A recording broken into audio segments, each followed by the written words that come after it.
सत्य श्री ओम सतनाम सत्साहेब। हे सत्संग प्रेमियों, हे साथ संगत, आज हम आपके सामने रामायणी 65 और 66 को लेकर के उपस्थित हुए हैं। हे साथ संगत, हम कबीर साहिब के मूल विजक को आपके सामने प्रस्तुत कर रहे हैं। कबीर साहिब के विचारों को आपके सामने प्रस्तुत कर रहे हैं। हम उम्मीद करते हैं कि हमारा यह प्रयास आपको पसंद आता होगा। दोस्तों, यदि आपको हमारी बातें पसंद आती हैं, ये प्रयास पसंद आ रहा है, तो कृपा करके हमारे चैनल को सब्सक्राइब करें,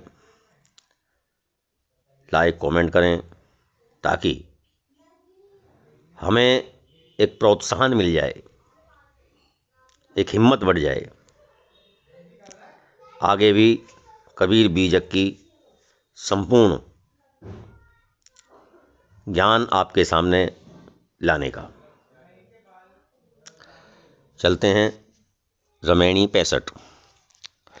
अपने गुण को अवगुण कहो, यह अभाग जो तुमने विचारहूँ।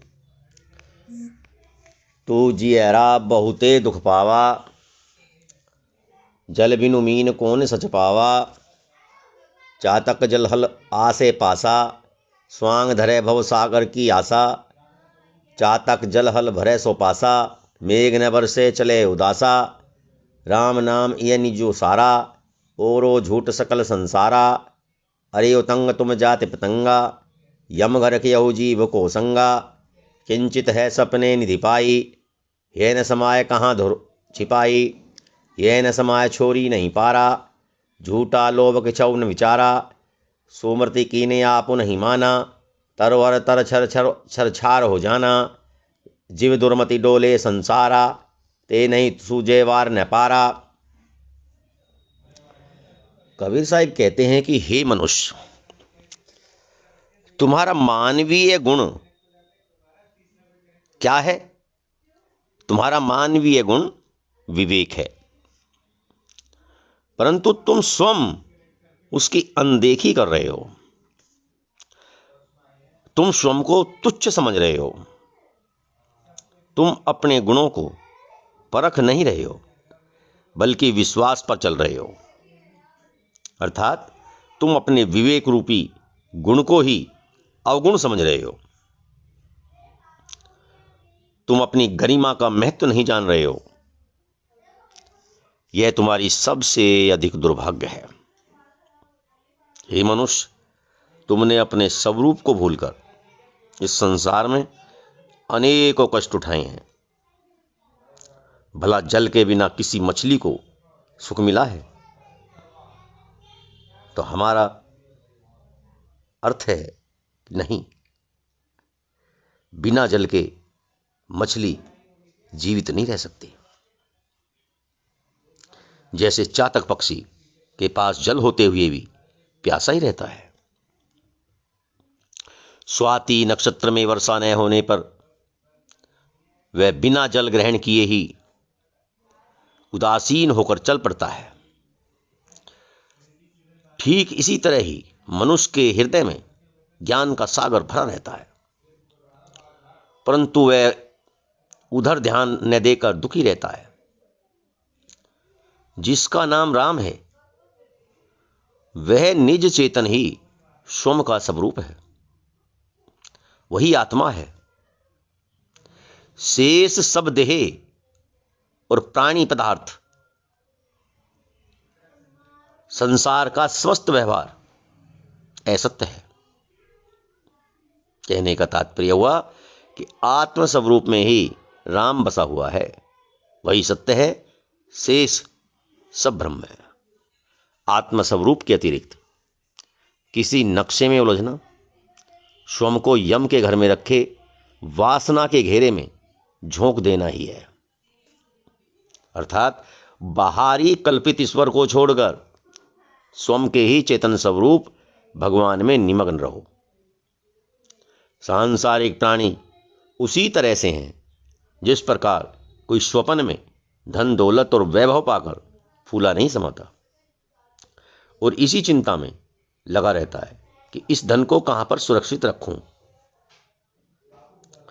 मनुष्य इसी के अहंकार में फूला रहता है और संसार के प्राणी पदार्थों को अपने हृदय में रख भी नहीं पाता, उसका अहंकार भी छोड़ नहीं पाता।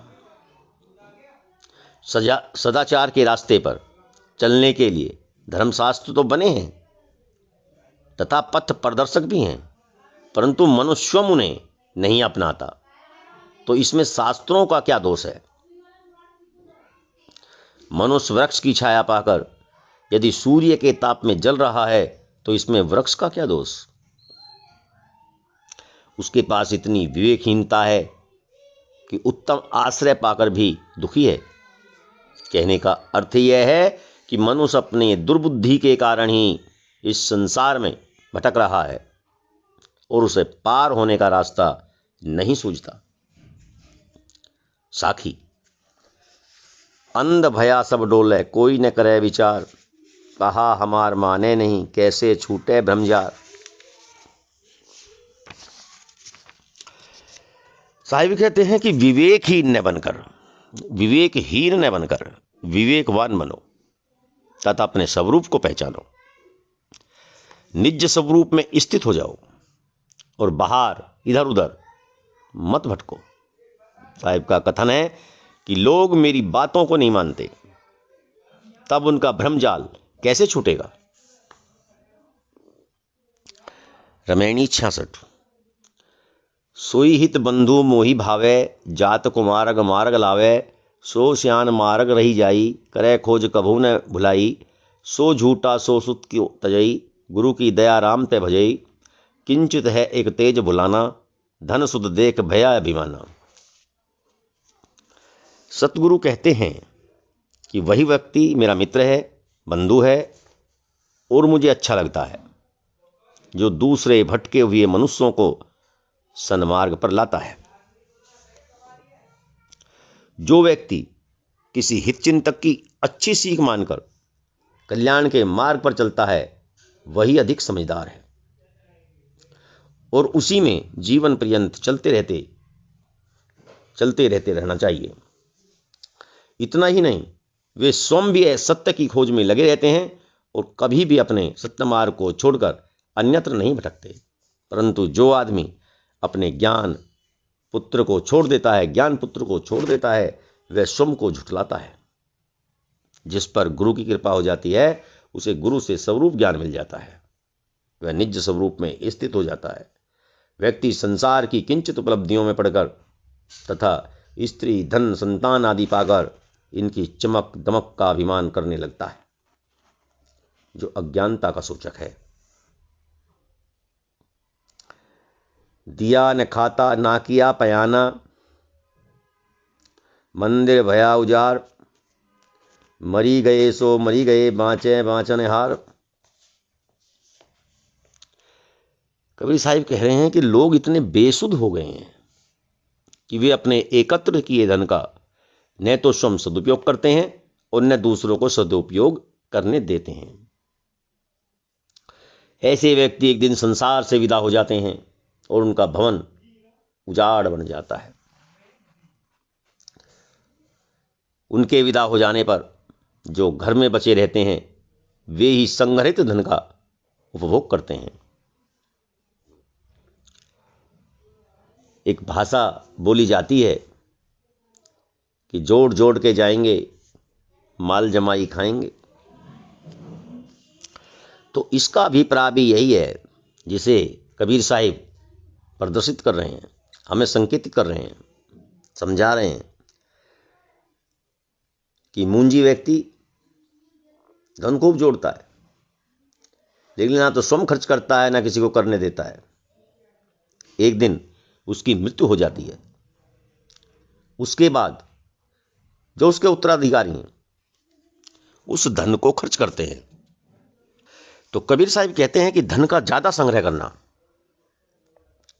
बिल्कुल भी उचित नहीं है। धन का उतना ही संग्रह करो जितना आपको जरूरत है। ज़्यादा कंजूस होना ना अपने लिए सही है ना समाज के लिए सही है। इसी की तरफ कबीर साहिब हमें दिशा निर्देश दे रहे हैं।